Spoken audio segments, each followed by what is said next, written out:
Oke, selamat sore teman-teman. Thomas More Homeschooling, para siswa-siswi mungkin dengan para guru dan para followers Thomas More Homeschooling.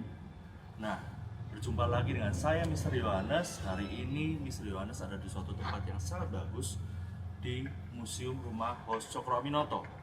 Seperti yang ditulis, Rumah Haji Umar Said Cokroaminoto, salah satu pahlawan yang ada di Indonesia. Kita sekarang di Rumah Hos Cokroaminoto ini untuk memperingati Hari Pahlawan yang jatuh pada tanggal 10 November nanti. Nah, nanti akan ada dipandu oleh Pak Pungkas, guru sejarah dari Thomas More Homeschooling dan pemandu dari sini tentunya. Nah, sebelum kita lanjut ke Pak Pungkas dan pemandunya, kita akan masuk dulu ke Rumah Hos Cokroaminoto. Kita berbincang dulu dengan Bu Wida dan Bu Lina selaku perwakilan dari Thomas More Homeschooling. Mari teman-teman, kita ikutin. Oke, selamat sore Bu Wida, Bu Lina. Jumpa lagi kita ya. Mungkin Bu Wida dan Bu Lina bisa dijelaskan dulu, kita untuk sore hari ini kita mau ngapain sih? Iya, oke. Kita, Mr. Yohanes dan juga anak-anak, hari ini kita ada di rumah Hos Cokroaminoto. Nanti akan dijelaskan ya, nanti dengan Pak Pungkas juga dan juga pemandu. Untuk apa sih? Kita kan memperingati Hari Pahlawan ya, Betul. Mister. Setiap tanggal 10 November kita itu memperingati Hari Pahlawan, dan selalu dari Thomas More Homeschooling selalu ada kegiatan bisa di museum, juga ke tahun lalu ke Taman Makam Pahlawan. Gitu. Kita mesti melaksanakan kegiatan itu. Gitu. Oke, selanjutnya mungkin pesan-pesan Bu Lina buat para murid Thomas More Homeschooling untuk Hari Pahlawan ini apa kira-kira Bu? Ya, Mister. Kalau yang zaman dulu, pahlawan kita kan berperang, membawa senjata. Tapi anak-anak kita sekarang sebagai para pelajar ya, mereka bisa juga menjadi pahlawan loh, Mister. Gitu. Misalnya dengan belajar yang giat seperti itu, Mister. Oke, itu ya teman-teman pesan dari Bu Lina. Mungkin Bu Ida mau menambahkan? Oke, mungkin menambahkan dari Bu Lina bahwa kita juga harus meneladani para pahlawan yang sudah berjuang, Mister, dengan beliau-beliau bekerja keras, pantang menyerah, berkorban. Jadi nilai-nilai itu yang harus selalu kita tanamkan kepada anak-anak. Nah teman-teman, itu pesan dari Bu Lina dan Bu Ida bahwa kita bukan jadi pelajar, bukan berarti kita tidak bisa menjadi pahlawan. Kita tetap bisa menjadi pahlawan dengan menjadi pahlawan untuk diri sendiri dan lingkungan sekitar. Dan kita juga seperti kata Bu Ida harus meneladani sikap para pahlawan yang kerja keras ya Bu, dengan gigih, pantang menyerah untuk membuat suatu perubahan yang ke arah yang lebih baik. Oke teman-teman, itu berbincang sedikit dengan Bu Ida dan Bu Lina. Terima kasih Bu. Kita langsung ke pokok acaranya hari ini aja. Oke deh, ya. Ya teman-teman. Nah, kita lanjut aja ke pokok acara hari ini. Mister tidak akan memandu karena Mister kurang kompeten untuk di bidang sejarah. Nah, kita akan panggilkan orang yang lebih jago dalam hal sejarah terutama. Kita panggilkan dulu ke Pak Pungkas, guru sejarah dari Thomas More Homeschooling, dan Pak Ahmad selaku pemandu museum dari Rumah Hos Cokroaminoto. Selamat sore Pak Pungkas dan Pak Ahmad. Selamat sore. Ya. Mungkin nanti bisa tolong dibantu supaya para murid Thomas More Homeschooling lebih mengetahui lagi tentang sosok mungkin Rumah Hos Cokroaminoto dan untuk semakin mengenang di Hari Pahlawan ini. Oke. Untuk selanjutnya waktu dan tempat saya serahkan ke Pak Pungkas dan Pak Ahmad. Oke, silakan. Kita mulai dari mana dulu ini? Dari sebelah sini, Pak Bisa panggil Pungkas. Mas atau Pak ini? Panggil Mas saja. Oh iya. Ya. Kalau Pak kan lebih tua dari saya. Baik. Nah, di sini Ya. Pak Pungkas ini. Ini baru foto aslinya ya. Foto aslinya. Jadi Pak Cokroaminoto itu siapa sih? Nah, Pak Cokroaminoto itu adalah ketua dari salah satu organisasi pertama kali dulu di Indonesia, namanya Sarekat Islam. Untuk Pak Cokro sendiri dilahirkan di Madiun pada waktu itu pada tanggal 16 Agustus tahun 1882. Lalu meninggal di Yogyakarta pada tanggal 17 Desember tahun 1934 di usia yang ke-52 tahun pada waktu Tapi ini itu. ada yang hebat ini Mas. Di sini tulisannya raja tanpa mahkota, raja Jawa. Tanpa mahkota. Nah, gitu. jadi wah, apa itu Mas? ini julukan dari pemerintah Hindia Belanda pada waktu itu yang ditujukan oleh Pak Cokro Aminoto. Tuh. Pak Cokro ini raja Mas ya? Ya, jadi bisa dikatakan sebagai raja tanpa mahkota di Pulau Jawa pada waktu itu. Ya, itu. Setelah itu, akhirnya Pak Cokro sempat mengenyam pendidikan di sekolah dasar. Dan setelah tamat dari sekolah dasar, Pak Cokro ini melanjutkan ke sekolah Stovia pada waktu itu. Tuh. Wah, ini Stovia ini kalau zaman dulu itu sekolahnya ini Mas, apa hanya anak-anak bangsawan sama anaknya pejabat-pejabat dari Belanda. Berarti hebat berarti Pak Cokro ini ya? Ya, karena Pak Cokro Bisa kan masuk ke sana gitu ya? ya, karena Pak Cokro juga ayahnya kan seorang pegawai pemerintahan pada waktu itu. Jadi pada waktu itu tidak semua anak-anak dari bangsa Indonesia bisa mengenyam sekolah Mas ya? Betul, Bapak. Dan setelah selesai di sekolah Osvia, akhirnya Pak Cokro melanjutkan sekolah lagi. Di sekolah yang sebelah sini bisa kita lihat.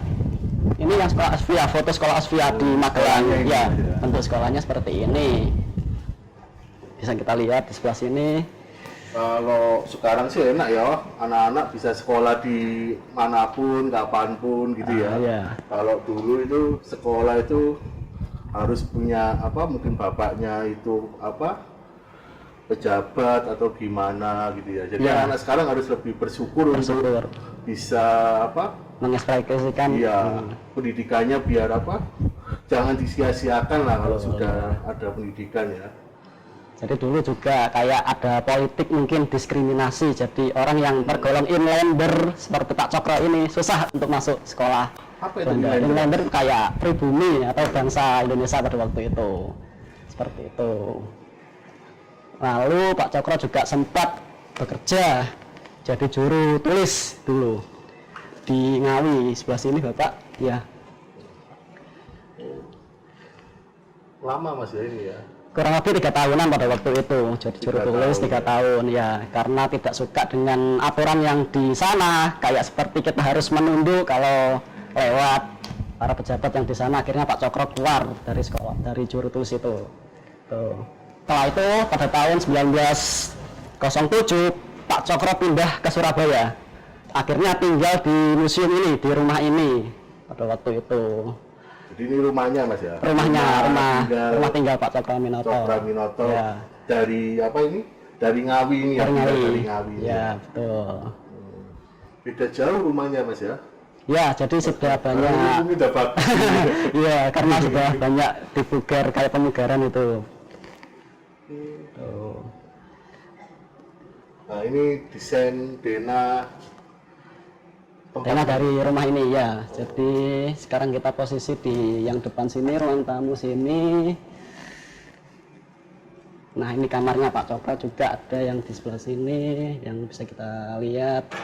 Nah, dulu rumahnya itu memanjang sampai belakang, tapi sekarang sudah sampai yang setengah ini aja. Setengah aja. Ya, terus yang belakang itu dipakai kayak sekolah Muhammadiyah sekarang.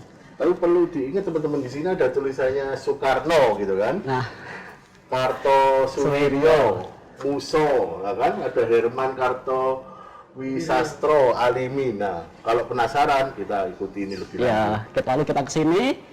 Nah, di sini juga ada banyak foto-foto juga, termasuk surat kabar yang di sebelah sini yang diterbitkan oleh pemerintah Belanda pada waktu itu. Nah, ini lambang dari PSII pada waktu itu yang diketuai oleh Pak Cokro sendiri. Partai Sarekat Islam Indonesia. Sebelum PSI dulu namanya adalah PSDI.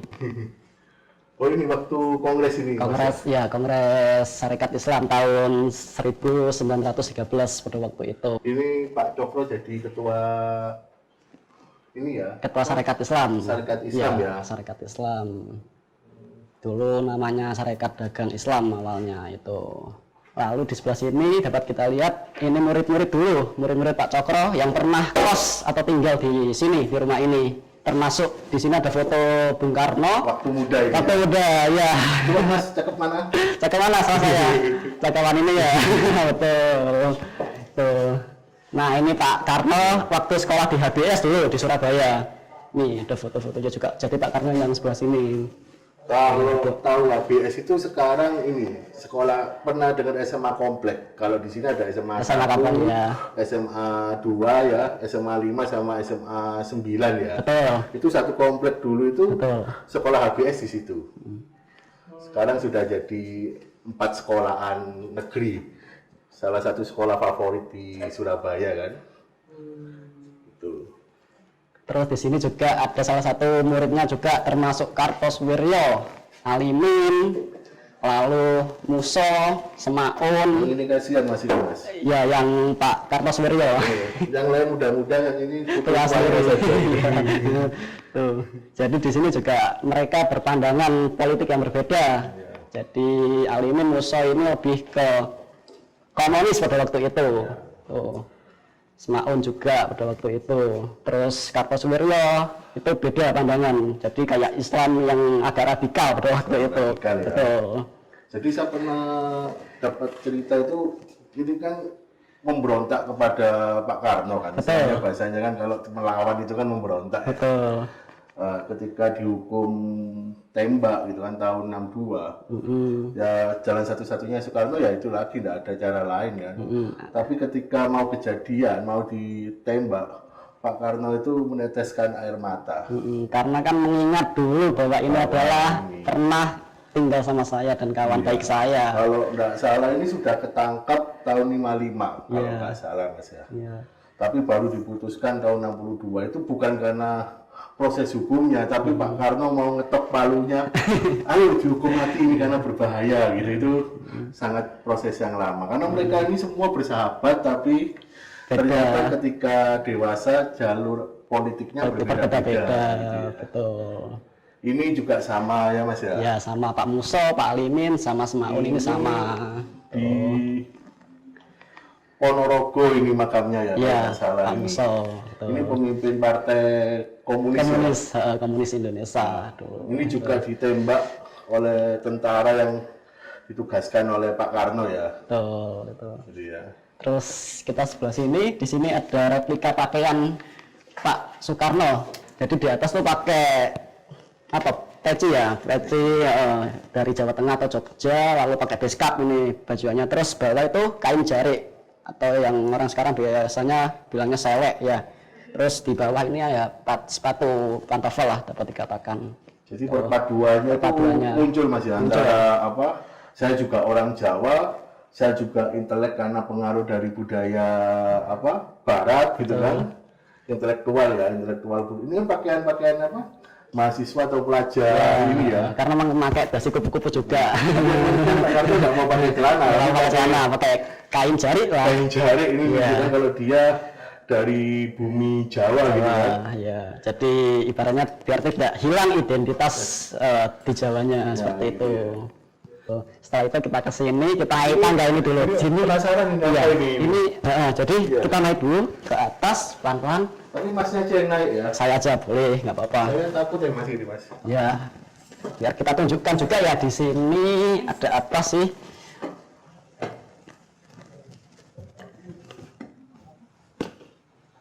Di sini yang sekarang saya lagi tempatin ini adalah dulu itu kamar dari murid-murid Pak Cokro Aminoto. Jadi dulu itu disekat-sekat, masih nggak los kayak gini. Jadi ini tempat tidurnya yang di sini. Alasnya dulu pakai tikar atau orang Jawa bilang kloso. Nah, jadi nggak pakai kasur seperti sekarang gitu. Waktu itu. Terus teman-teman juga kalau mau diskusi, mau belajar pidato, biasanya mereka di sini. Tuh, menyendiri di sini. Tuh. Jadi di sini ada 3 ruang, 3 kamar. Tuh, bisa kita lihat seperti itu. Yang di sini pada waktu itu ada Pak Karno, terus Pak Semaun, Pak Alimin, dan Pak Kartosuwiryo pada waktu itu yang tidur di sini. Itu. Mereka tidurnya. Jadi pada waktu itu di sini tuh kayak ada pembatas gitu, apa sekatan. Jadi per ruang. Terus emang alasnya pada waktu itu hanya tikar kayak gini. Dari daun pandan biasanya. Itu. Seperti itu. Pak Karno sendiri ngkos di sini tuh cuman 2 tahunan pada waktu itu. Terus ya Ke Bandung. sebelum pindah melanjutkan pendidikan lagi di sana Bandung tuh. Setelah itu kita lanjut ke bawah, kita lihat kamarnya dari Pak Cokro Aminoto. Nah, sekarang kita ke sini, ini adalah kamar dari Pak Cokro Aminoto. Dapat kita lihat di sini juga. Nah, di sini ini adalah istri dari Pak Cokro Aminoto. Namanya Bu Suharsikin. Meninggal tahun 1921.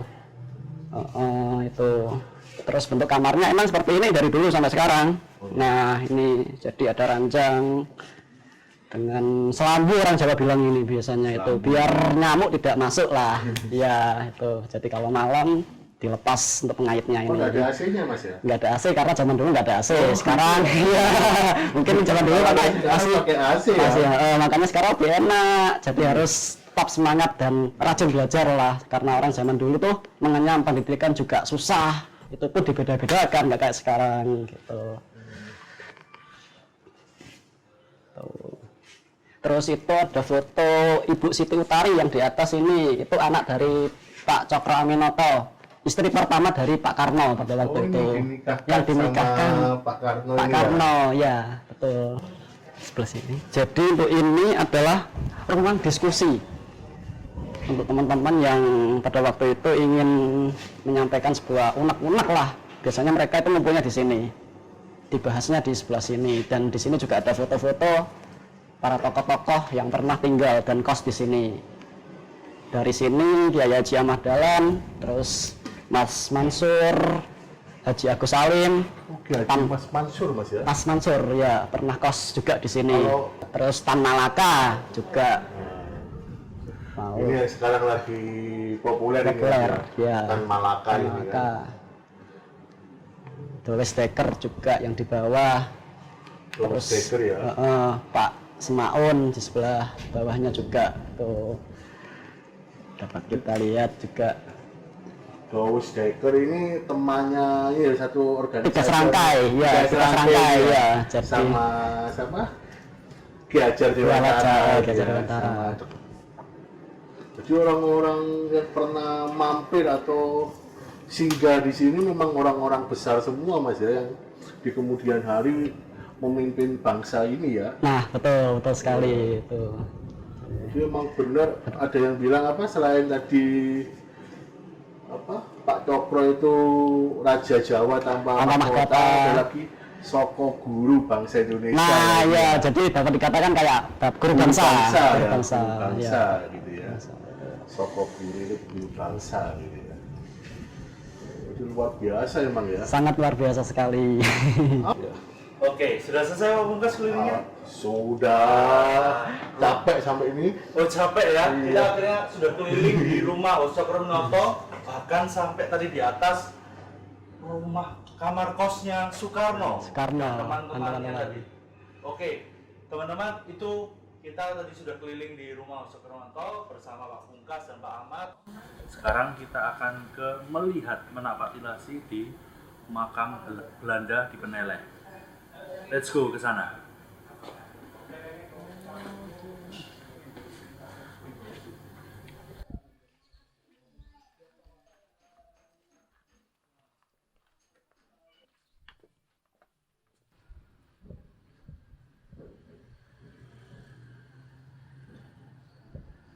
Oke teman-teman, sekarang kita sudah di makam Belanda Peneleh. Nih, teman-teman, ada tulisannya. Bentar lagi kita akan ke dalam, kita akan lihat-lihat di makam Belanda Peneleh ada apa aja. Oke, terima kasih teman-teman. Yo, let's go. Makam bersejarah ini ya. Sangat bersejarah. Nah, di sebelah belakang dari yang saya dudukin ini, yang sebelah sana itu ada tulisan PJB de Perez.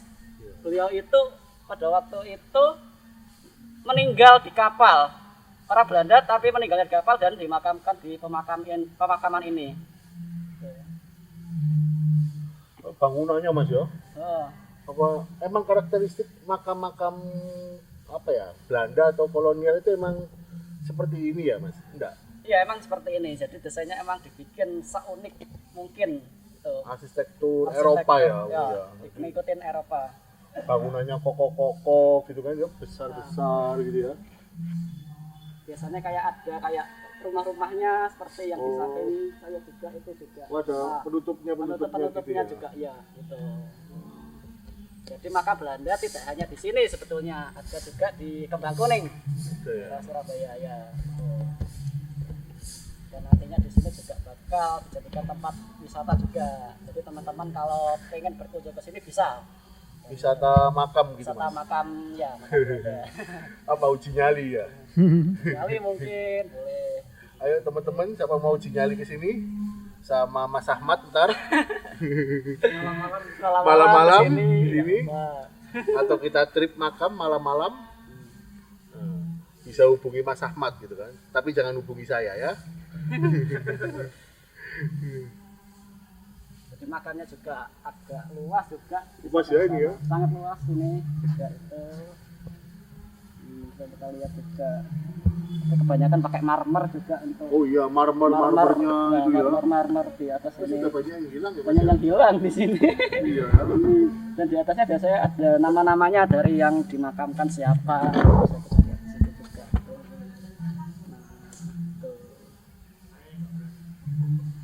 Oh, itu masih ke sana-sana itu ya. Masih jauh di sana juga itu banyak juga.